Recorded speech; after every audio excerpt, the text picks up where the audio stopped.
गुरुवार को विधानसभा सत्र के दौरान कांग्रेस द्वारा लाए गए कॉलिंग अटेंशन मोशन का जवाब देते हुए खाद्य मंत्री सुशांत चौधरी ने कहा कि ईंधन की आपूर्ति अभी सामान्य है और बाजार में किसी तरह की कमी की स्थिति उत्पन्न नहीं हुई है।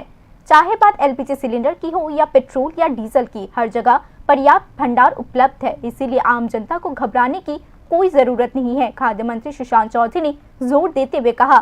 खाद्य मंत्री ने विधानसभा को आगे बताया कि सरकार लगातार निगरानी रख रही है ताकि आपूर्ति श्रृंखला बिना किसी रुकावट के चलती रहे।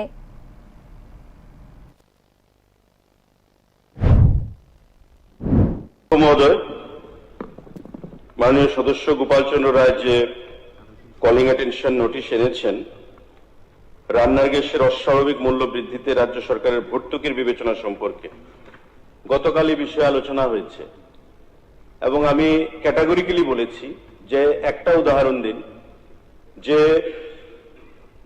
এলপিজি এর যে ডিলাররা রয়েছে সেখান থেকে কোনো কালোবাজারি হয়েছে। আমি আবারও বলছি হাউসকে যে ত্রিপুরা রাজ্যে গ্যাস বলুন, ডিজেল বলুন, পেট্রোল বলুন, কোনো স্ক্যারসিটি নেই, কোনো শর্টেজ নেই। যেখানে শর্টেজ নেই বিভিন্ন পেট্রোল পাম্পগুলোতে লাইন, হাজার হাজার মানুষ। আমরা সঙ্গে সঙ্গে সেক্রেটারি, ডাইরেক্টর আমি মিলে সমস্ত ডিলারদেরকে ডেকে এনে আমরা স্টক নিলাম যে ত্রিপুরা রাজ্যে কত স্টক রয়েছে এবং তারা প্রত্যেকে আমাদের আশ্বস্ত করেছে ওই সময় যে 1 মাসের স্টক ত্রিপুরা রাজ্যে রয়েছে।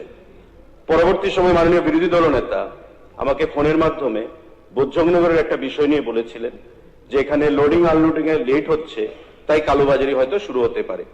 তৎক্ষণাৎ আমি সেটাকে টেক আপ করি এবং মাননীয় বিরোধী দলনেতাকে পরবর্তী সময়ে আমি পুনরায় ফোন করে বলি আসল বাস্তবটা কি এবং উনিও সেখানে আশ্বস্ত হয়েছেন। হঠাৎ করে গোপাল বাবু কোত্থেকে কালোবাজারির কথা আনলেন বা মূল্য বৃদ্ধির কথা আনলেন আমাদের বোধগম্য সেটা হচ্ছে না। যদি স্পেসিফিক কোনো উদাহরণ থাকে আপনি বলুন, কোন ডিলার সম্পর্কে, ডিপার্টমেন্ট উইল টেক অ্যাকশন।